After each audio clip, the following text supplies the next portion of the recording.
Bueno, consideramos que el tema central de la realidad colombiana, que es el centro de la reflexión y la discusión en este momento, es el problema de la paz en Colombia. Y hemos convocado desde Colombianos y Colombianas por la Paz, hemos convocado desde las organizaciones sociales y las organizaciones sindicales, hemos convocado desde la academia a un gran foro para que Nariño se vincule a este debate contemporáneo. Hemos intentado, y yo voy a tratar de plantear más o menos dos preguntas. La primera pregunta, ¿qué significado tiene el inicio de las conversaciones entre la insurgencia y el gobierno? ¿Y cuál es el papel de la academia y de la universidad en ese proceso? Entonces trataremos de analizar de manera un poco teórica las grandes consecuencias para la política y la realidad de esa iniciación de diálogos y cuáles serían como las líneas gruesas del aporte de la academia, del aporte de la universidad para un proceso estable, verdadero y que se pueda garantizar con el apoyo de la universidad. Yo creo que desde la academia y desde el mundo intelectual van a existir aportes importantísimos. El primero es investigativo, ¿no? Y es trabajar los imaginarios de la paz, porque en Colombia viven y se fomentan imaginarios demasiado divergentes de la paz, ¿no? El primero es pensar que la paz es simplemente aniquilar al otro, los que consideran que la paz es simplemente el fin de la guerra, y los que consideramos que la paz pasa necesariamente por un muy difícil, muy conflictivo proceso de construcción de justicia social en todas sus dimensiones, justicia de redistribución del bienes, de la riqueza, justicia del reconocimiento, justicia del poder político, la representación política, y también necesariamente es profundizar un sueño aplazado desde el inicio de la República, y es mayor democracia. Y necesariamente pasa también por una modificación del ordenamiento territorial y del Estado-Nación. En ese sentido, creo que los trabajos de muchos investigadores colombianos van en esa vía, y es que una paz verdadera y estable pasa por una nueva relación de los territorios y las regiones con un Estado demasiado homogenizante y demasiado estandarizador. Creo que también la universidad y la academia deben contribuir en la construcción de saberes pedagógicos para el conflicto.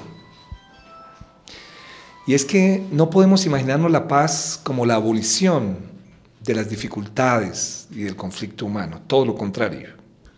Stanislao Zuleta acostumbraba a repetir un poco en la última etapa de su vida que un país y una sociedad preparada para la paz es una sociedad que encausa democrática y pedagógicamente sus conflictos.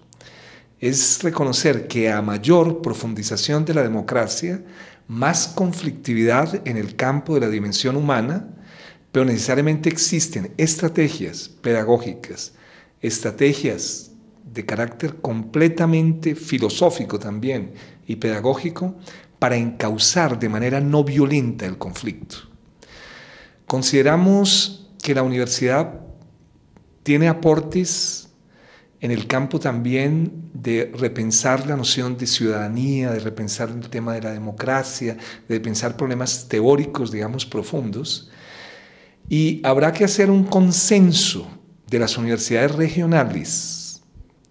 En ese sentido, creo que esto no puede ser simplemente la universidad de la élite, sino tiene que ser la universidad pública regional, la que empiece a producir documentos de investigación sobre sus propias regiones, sobre sus propias necesidades, sobre sus propias conflictividades, sobre sus propias, digamos, dimensiones de la territorialidad que emerge.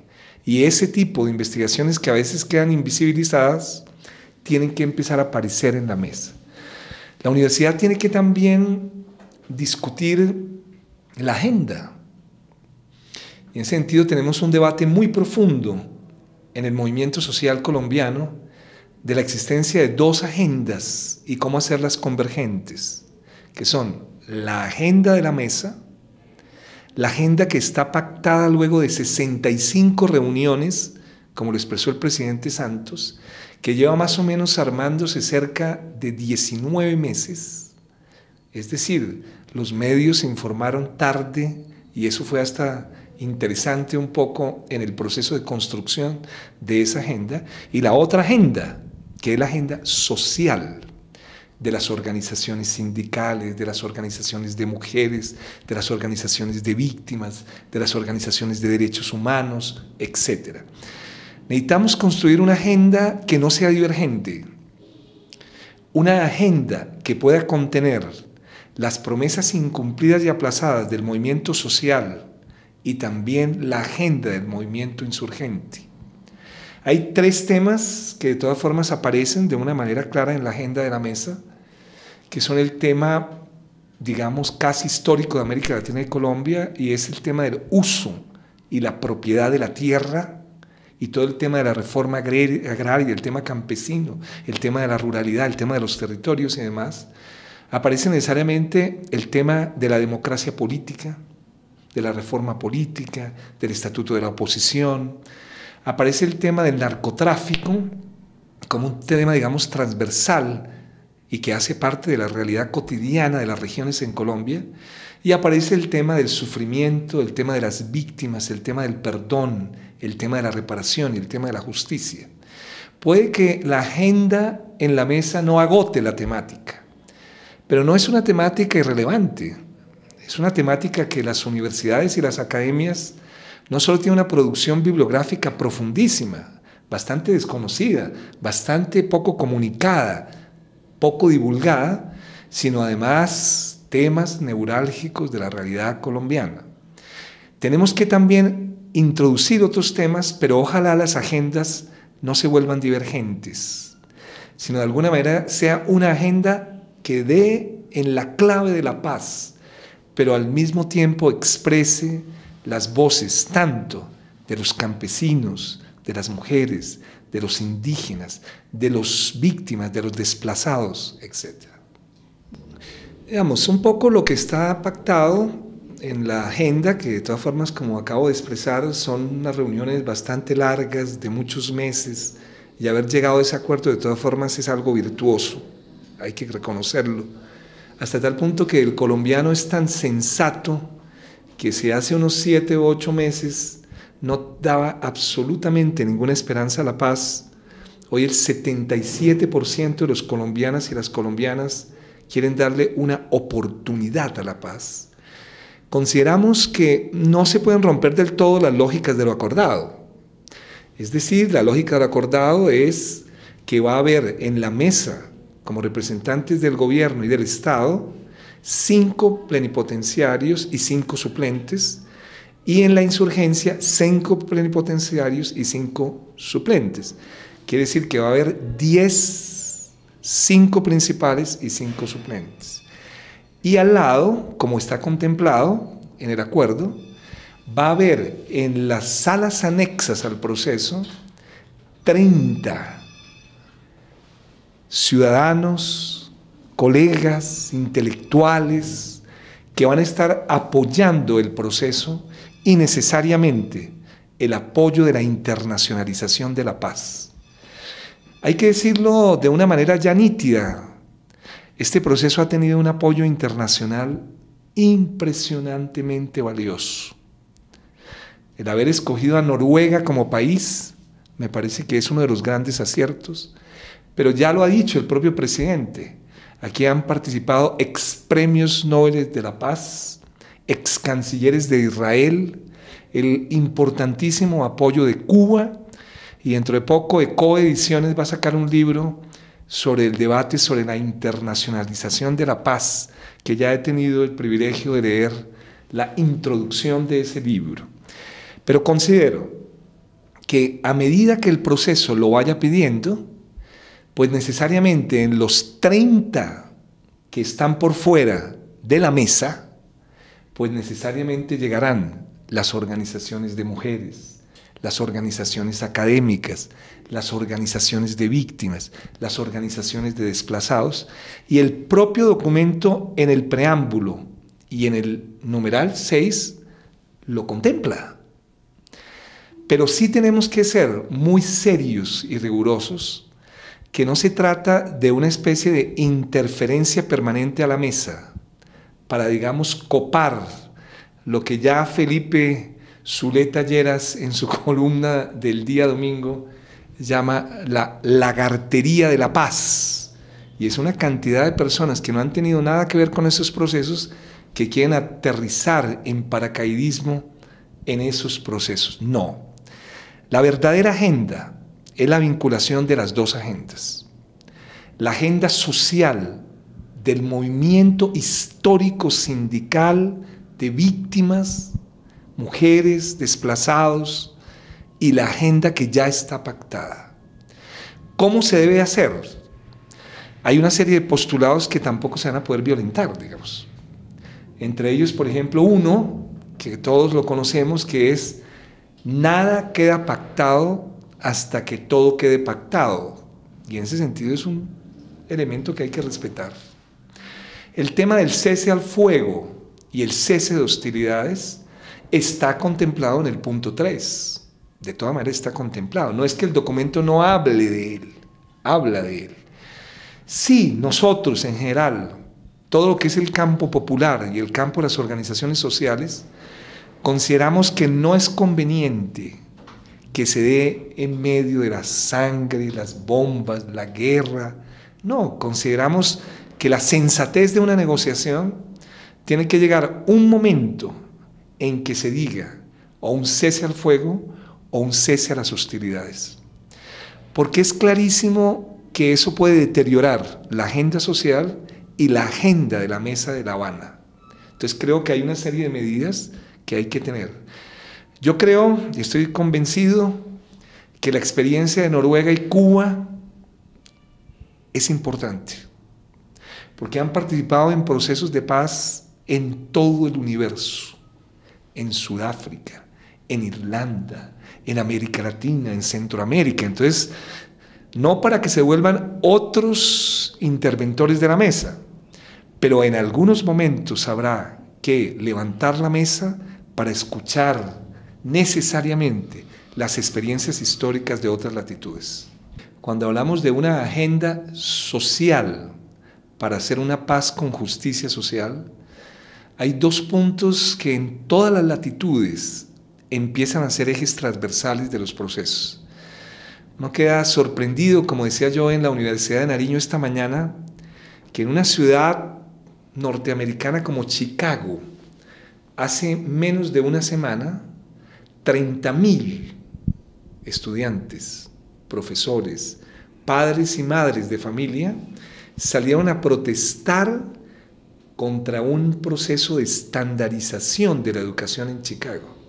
Entonces uno puede decir sin ningún temor a equivocarnos que desde la Patagonia al Río Grande y más allá del Río Grande, en todo el movimiento de los indignados, hay dos temas que a nadie en la historia de la humanidad se le había ocurrido volverlos con ánimo de lucro: la salud y la educación. Yo creo que si John Locke o John Stuart Mill, liberales clásicos, vivieran hoy, ni hablemos del mundo griego, el mundo indígena, el mundo de la tradición hindú, como trabaja Martha Nussbaum y demás, a nadie se le había ocurrido en la historia de la humanidad que la salud y la educación fueran mercancías. Eso es una especie de desvarío de mentes completamente perversas. Por eso tenemos que volver al sendero de la tradición latinoamericana. Pues ustedes se imaginan a Santander con su famoso proyecto de reforma de la educación en 1826, o se imaginan ustedes a Simón Rodríguez, ese hombre bastante incomprendido, o se imaginarían necesariamente toda la tradición de Bolívar, la tradición de Andrés Bello, el gran chileno, pensando en una educación como mercancía. Eso realmente es un invento, digamos, de desvarío que rompe la tradición histórica de la pedagogía. El último texto bastante conocido y divulgado de Martha Nussbaum, Sin fines de lucro, es un llamado de atención a dos países, como lo dice ella en el prólogo. Un llamado de atención a su país casi de adopción, que es la India, es decir, a Rabindranath Tagore, el gran maestro de la educación hindú, y un llamado a John Dewey, el gran intelectual pedagógico de Norteamérica, porque es hasta en contra de cualquier proceso pedagógico la idea de convertir la educación no en un derecho humano fundamental, sino en una tasa de ganancia y de valor de cambio. Yo creo que eso se tendrá que rectificar. Creo que las secuelas y los efectos de ello son realmente deprimentes, porque no hay otra palabra, y la humanidad en eso tiene cierta sanidad, y es que a veces vuelve a retornar su cauce. Nunca a nadie se le había ocurrido eso. Por lo tanto, creo que en la agenda social habrá una discusión nuevamente sobre el tema de la seguridad social integral, y necesariamente creo que toda la lucha estudiantil, la lucha del magisterio por una reforma a la educación que tenga como eje su carácter de derecho fundamental y no de mercancía, que tenga como eje una reivindicación central de la labor del magisterio, que tenga como eje la pertinencia de la educación sobre la calidad y la excelencia, que tenga como eje el desmonte del enfoque de las competencias. Es decir, tenemos una tarea muy hermosa, pero yo en eso soy optimista de la voluntad, como dijera Gramsci, ¿no? Pesimismo del intelecto, optimismo de la voluntad. Y es que hay síntomas en todo el universo de que ese disvarío de mentes completamente del interés privado van a ser frenados por la juventud, por el magisterio. Estoy completamente convencido. Sí, hay varias nociones de lo público, digamos. En ese sentido, en la filosofía contemporánea, los trabajos de Hannah Arendt, los trabajos de Habermas, los trabajos de Alain Touraine y demás, pues van un poco a esa discusión, ¿no? Digamos. Unos pensarían que lo público es la suma de los intereses particulares, que es la tensión entre interés singular e interés general. No, no, no. Yo me muevo en la idea un poco más de la tradición latinoamericana de los movimientos sociales. Y es que la dimensión de lo público es una dimensión cualitativa donde surge el sentido del bien común, donde surge el sentido de lo colectivo, donde surge el sentido de lo que compartimos con la otredad, aún sea diferente a mí. Sentido, yo diría que la noción de lo público no es lo estatal, ¿no? Entonces ahí tenemos como dos nociones de lo público que hay que quitarles un poco la telaraña. La primera noción es la noción interés particular, interés general. Me parece que eso no es una tradición liberal problemática. La otra es que lo público es lo que tiene el Estado, es lo que dirige el Estado. Creo que tampoco es eso. Nosotros estamos construyendo en América Latina desde los movimientos sociales, el movimiento Sin Tierra, el movimiento hacia el socialismo, la marcha patriótica, el Congreso de los Pueblos, la minga social indígena, los indígenas mapuches, bueno, toda la tradición, digamos, un tema central es ese, y es cómo construir una noción de público que incluya lo estatal, pero no se reduzca a lo estatal, que vaya mucho más allá de la suma agregada de los intereses particulares a una dimensión cualitativa donde aparezca lo colectivo, lo compartido en medio de la diferencia y necesariamente una noción que una comunidad indígena, digamos, entendería muy bien. Nosotros la hemos perdido en nuestra referencia, el bien de lo común. Y creo que estamos trabajando un poco en esa vía desde el movimiento social desde abajo. No es tanto una definición constitucional o jurídica, es más la dimensión emergente de los movimientos sociales, que yo más o menos ubico en lo visible común, en lo compartido, en lo colectivo, en el bien común, y ya desde Rousseau hay una proximidad a una categoría muy trabajada por el maestro Rousseau, pues en el cual tuvo que leerlo muy bien Simón Bolívar, por su gran tutor Simón Rodríguez, el padre de la educación republicana, que es la voluntad general, una categoría, digamos, oscura, difícil, pero que en clave latinoamericana es lo colectivo, lo compartido de la diferencia y necesariamente el bien común, no el bien del interés privado, como dijera el viejo Marx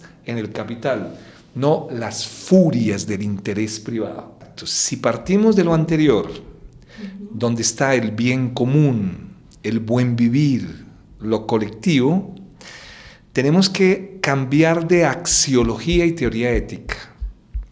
Ahí viene uno de los grandes desafíos, y es que de alguna manera hay un contacto entre educación y ethos. La educación puede que deje muy poca información, y eso no es lo más relevante de la educación, la información o instrucción que da.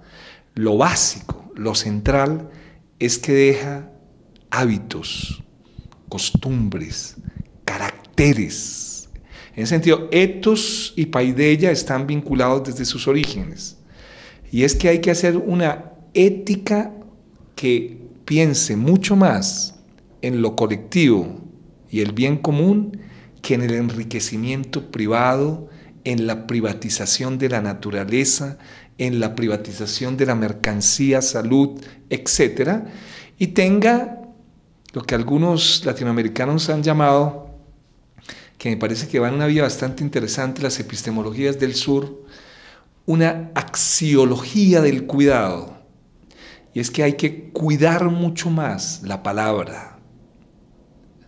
Es decir, por eso nada de mentir, pero también hay que cuidar mucho más los hábitos con que formamos a los niños.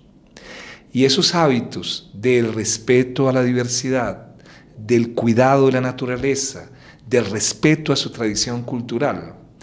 Es decir, menos prescripción, porque cuando uno dice ética, inmediatamente lo asocia a un manual de urbanidad, de prescripción, y en general pues a los estudiantes les parece algo bastante tedioso, ¿no?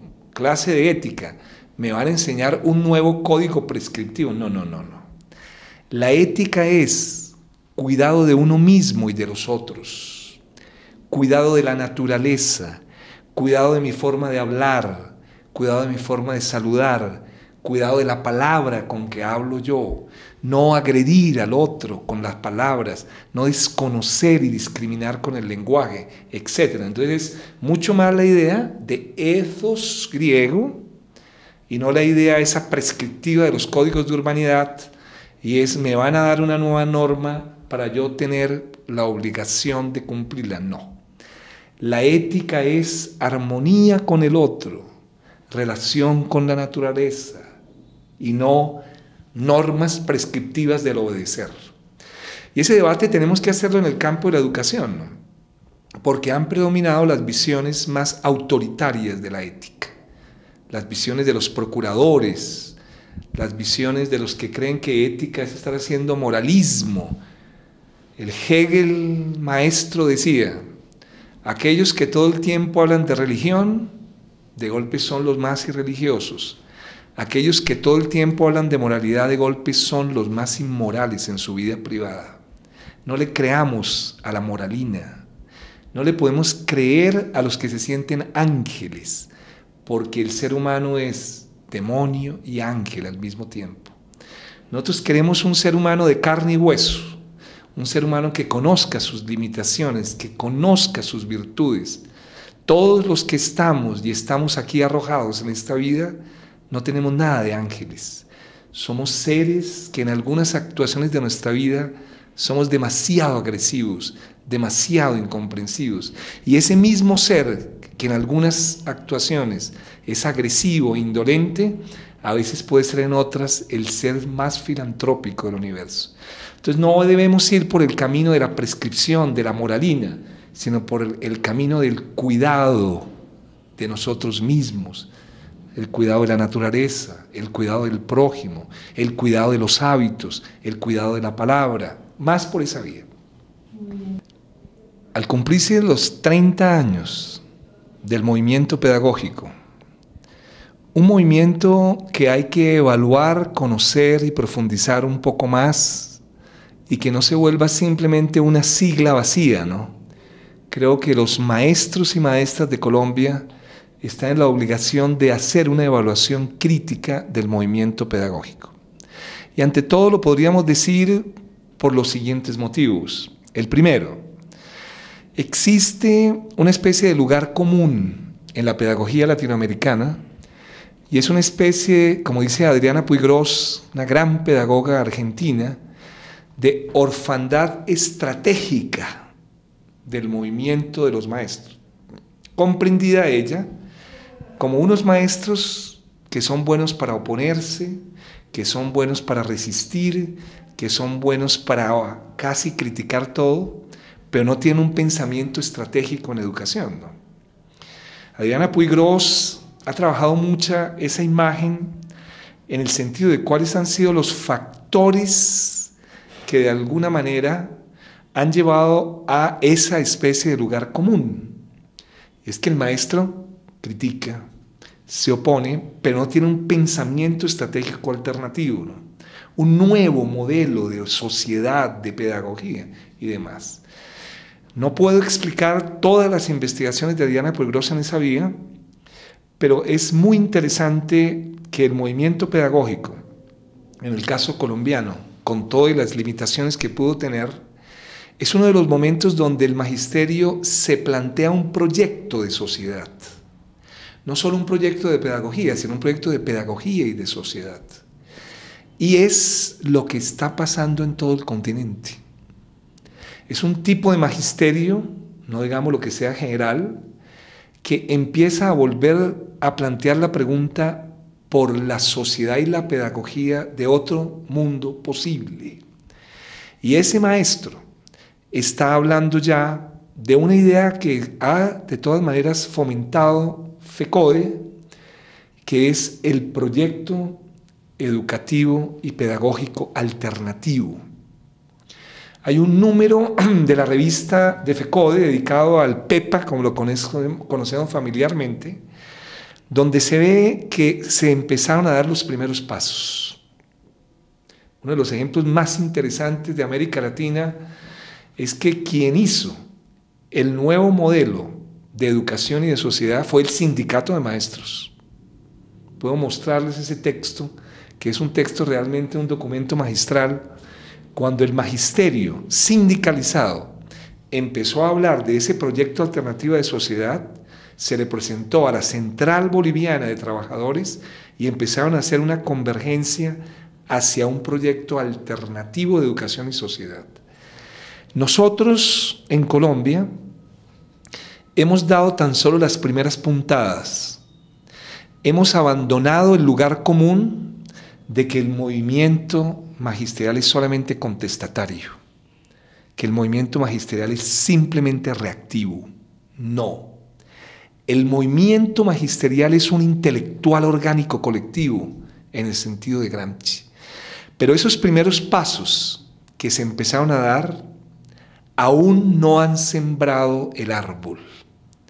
Es decir, ese árbol está tan solo emergiendo y ahí hay que ser autocríticos. Tenemos que ser autocríticos en dos niveles para estar a la altura de nuestra época. El primero, evaluar con rigor el movimiento pedagógico luego de 30 años.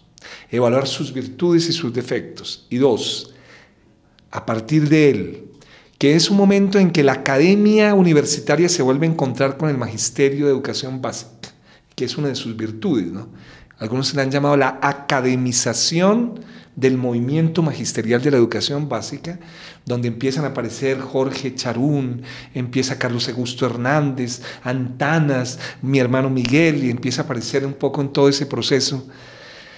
Y el segundo, no podemos ser cómplices de que el árbol se seque.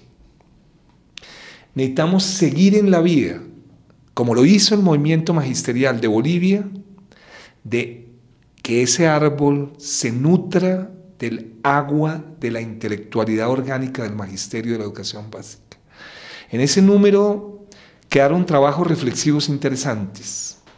Hay que volverlo a recuperar para seguir en esa senda de armar un proyecto no solamente reactivo y contestatario. Y este es el momento. Cuando se inician los diálogos de paz, cuando se inicia otra vez la esperanza de que no serán 100 años más de soledad, sino que se empieza a reanimar, el magisterio tiene que estar a la altura porque es la conciencia, como dijera Jasper, más clara y consciente de su época.